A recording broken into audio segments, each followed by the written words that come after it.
Petrol और diesel के दामों में लंबे समय बाद फिर से भारी कमी की गई है और इसको लेकर जनता में खुशी का माहौल है। राजधानी के लोग क्या सोचते हैं उसमें बात करते हैं। हमारे साथ बहुत सारे लोग हैं पेट्रोल पंप पर। सर, पेट्रोल डीजल के दाम कम हुए हैं तो आपको क्या लगता है कि ठीक फैसला है सरकार का? ठीक है, बढ़िया है, अच्छी बात है। और कितने कम होने चाहिए? अब ये उसके पर डिपेंड करता है, विदेश से कैसे आता है, क्या होता है, उसी पे डिपेंड करेगा। एक्साइज ड्यूटी तो कम हुई है, तो जो कम हुई है तो उसके लिए धन्यवाद। रसोई गैस में भी 200 रुपये का सब्सिडी दिया जा रहा है। अब इसके बारे में हमको ज़्यादा नॉलेज नहीं है। इन सब चीज़ों से गृहस्थी पर असर पड़ेगा? क्यों नहीं पड़ेगा भाई, पड़ेगा तो है ही। अभी तक आप कितना पेट्रोल डलाते थे गाड़ी में? नहीं, पेट्रोल तो हमेशा 100 रुपये का डेली डलाते हैं। अच्छा, 100 रुपये का डेली। तो अब 100 रुपये में 1 लीटर तो मिल जाएगा। हाँ, क्यों नहीं मिलेगा। 9 रुपये के आसपास कम। ठीक है जी। तो डेली पेट्रोल 100 रुपये का डलाते हैं आप। क्या नाम है आपका भाई साहब? संतोष कुमार। संतोष जी, दाम कम हुए हैं, कैसा लग रहा है? हम दाम कम हुआ इसलिए मोदी जी को बहुत बहुत बधाई देता हूं। कम से कम कुछ तो सोचें। और अब गैस पे क्या हुआ मुझे तो मालूम नहीं, क्या सब्सिडी हुई है। बहरहाल अभी तो मुझे ये मालूम हुआ कि पेट्रोल और डीजल पे सरकार को शुक्रिया अदा कर। जी जी जी, बहुत बहुत धन्यवाद इनका। खर्चे कैसे मैनेज करते हैं? अगर पेट्रोल डीजल कम होता है तो जो पैसा बचता है 9 रुपये प्रति लीटर अब बचेगा, लगभग 9 रुपये, तो डेली के खर्चों में कैसे एडजस्ट करेंगे? डेली के खर्चे में क्या, अब मान लीजिए हम लोग 100-150 रुपये का डेली तेल भराते हैं। तब इसमें मान लें कि 20 रुपया बच रहा है तो उसको कहीं अलग अपनी बचत समझेंगे या उसको रखेंगे, जमा करेंगे, तो फ़ायदा होगा गृहस्थी को। और भी सर हैं। सर, बच्चे के साथ हैं, आप, क्या नाम है आपका? सरल मुखर्जी। मुखर्जी साहब, अब तो पेट्रोल डीजल कुछ कम हुआ है तो आप कितना डेली इस्तेमाल करते थे पेट्रोल?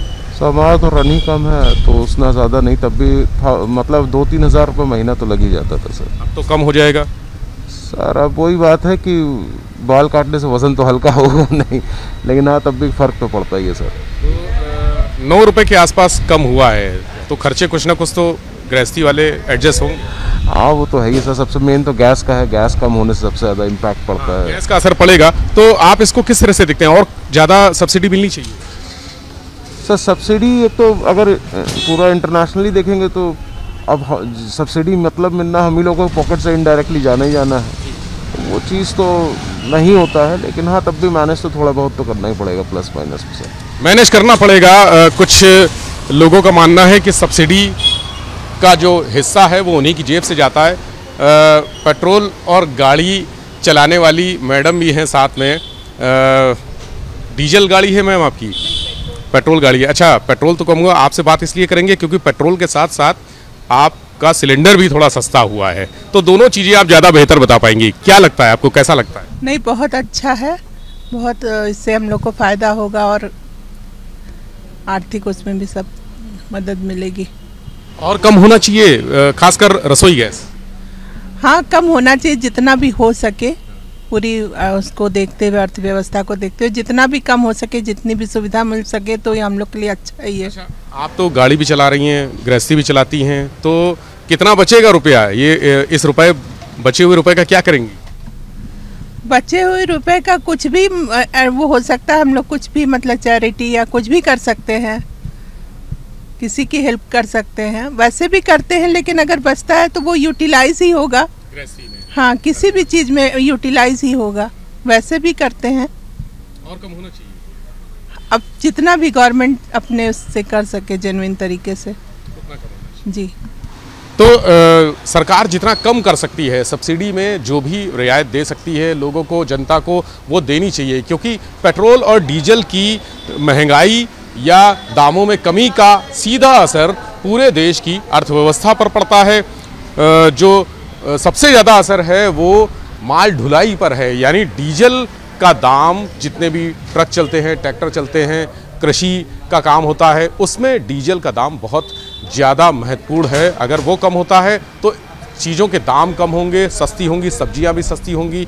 और हमारे साथ यहाँ पर और भी लोग हैं जो पेट्रोल ले रहे हैं, डीजल ले रहे हैं। सर, दाम काफ़ी कम हो गए हैं आज कई महीनों बाद। तो आपको क्या लगता है कि इतना दाम कम हुआ है और होना चाहिए? हाँ, थोड़ा सा और होता तो ज़्यादा अच्छा रहता। कितना कम होना चाहिए, क्योंकि सब्सिडी एक बहुत 90 तक आ जाए पेट्रोल, 90 रुपीज़ पर लीटर तक आ जाए तो ज़्यादा अच्छा रहेगा। रसोई गैस में तो बहुत दाम बढ़ गए हैं। एक टाइम था जब वो स्टार्टिंग में, जब वो आधार कार्ड के थ्रू वो सब्सिडी जो है बैंक में जाती थी, तो उस समय गैस के दाम जो है वो 450-500 रुपये होते थे। अब जो है करीब वो 1050 रुपये के ऊपर तक पहुंच गए हैं। तो कम से कम 700-800 गैस जो है 700-800 तक हो तो ठीक है। लेकिन ये सरकार की मजबूरी है दाम बढ़ना, क्योंकि इंटरनेशनल आप स्थितियां देख रहे हैं, अंतर्राष्ट्रीय स्थितियों के आधार पर ही ये कम होते हैं दाम या ज़्यादा बढ़ते हैं। तो ऐसे में सरकार जिम्मेदार है क्या बढ़ोतरी के लिए? नहीं, वो सरकार जिम्मेदार नहीं है, क्योंकि अगर क्रूड के दाम बढ़ेंगे तो वो ये महंगाई तो वो पूरी दुनिया में बढ़ रही है। यहाँ तक कि जो विकसित देश हैं, जैसे लंदन है, अमेरिका है, वहाँ पे 30-30, 40-40 साल तक की जो है वो सबसे ज़्यादा महंगाई हो गई है इस समय।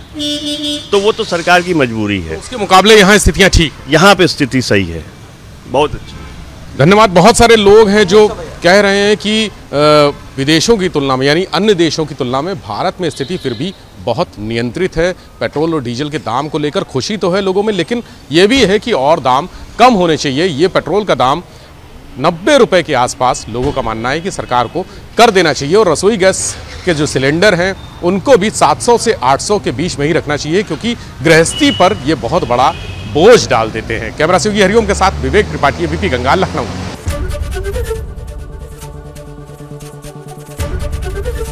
एबीपी गंगा, खबर आपकी, जुबान आपकी।